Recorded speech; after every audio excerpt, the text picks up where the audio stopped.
Assalamualaikum warahmatullahi wabarakatuh.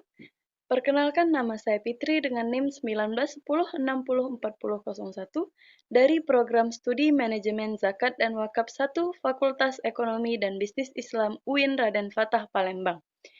Baiklah, di pertemuan kali ini saya akan membahas mengenai perencanaan pesan bisnis, pengorganisasian pesan bisnis, dan revisi pesan bisnis.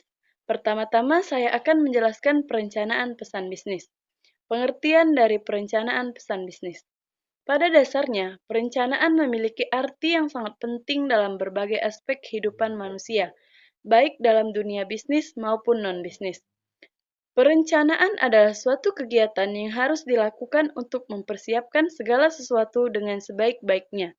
Perencanaan yang baik akan mempermudah pencapaian tujuan dengan cepat, tepat, dan mudah.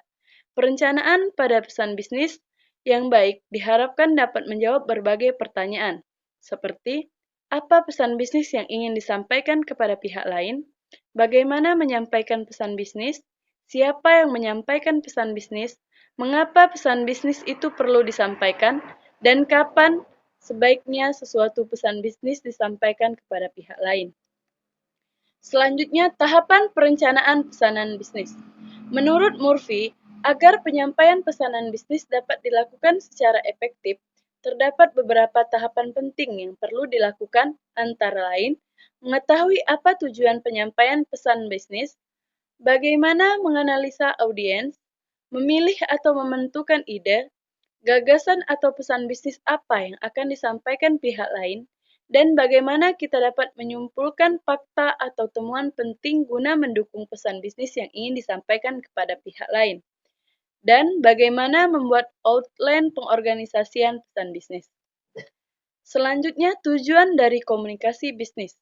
Secara umum, ada 3 tujuan pokok komunikasi bisnis. Yang pertama, memberi informasi. Yang kedua, memberi persuasi. Dan yang ketiga, melakukan kolaborasi dengan audiens. Selanjutnya, penentuan ide pokok. Setiap pesan bisnis akan bermuara pada suatu tema pokok, yaitu ide pokok. Ide pokok pada dasarnya merupakan suatu yang menjadi pokok pembahasan utama dalam penyampaian pesan bisnis. Sementara itu, hal-hal lain di luar ide pokok adalah ide-ide pendukung. Selanjutnya, seleksi saluran dan media. Penyampaian pesanan bisnis sebaiknya perlu disesuaikan dengan situasi yang ada, agar maksud dan tujuan dari penyampaian pesan bisnis dapat tercapai. Pada umumnya, penyampaian pesan bisnis dapat dilakukan secara lisan dan tertulis. Penyampaian pesan bisnis dalam suatu format tertulis diperlukan jika 1. Pesan-pesan bisnis yang ingin disampaikan bersifat kompleks. Yang kedua, dibutuhkan catatan permanen untuk referensi di masa yang akan datang. Yang ketiga, jumlah audiens atau penerima pesan besar dan menyebar. Pembahasan yang kedua, yakni pengorganisasian pesan bisnis. Pertama, pentingnya pengorganisasian yang baik. Dengan mengatur ide-ide secara logis, berurutan, dan tidak bertele-tele, maka ide yang disampaikan akan dapat memuaskan kebutuhan-kebutuhan informasi, motivasi, maupun praktis bagi para penerima pesan. Mengorganisasi pesan-pesan bisnis secara baik merupakan suatu keharusan dan sekaligus tantangan bagi komunikator. Ada beberapa hal yang perlu diperhatikan dalam organisasi yang baik. Antara lain, subjek dan tujuan penyampaian bisnis haruslah jelas. Semua bisnis yang disampaikan harus berhubungan dengan subjek dan tujuan. Ide atau gagasan harus dapat disajikan cara yang logis. Semua pesan bisnis yang penting harus tercakup di dalamnya. Yang kedua, manfaat pengorganisasian yang baik.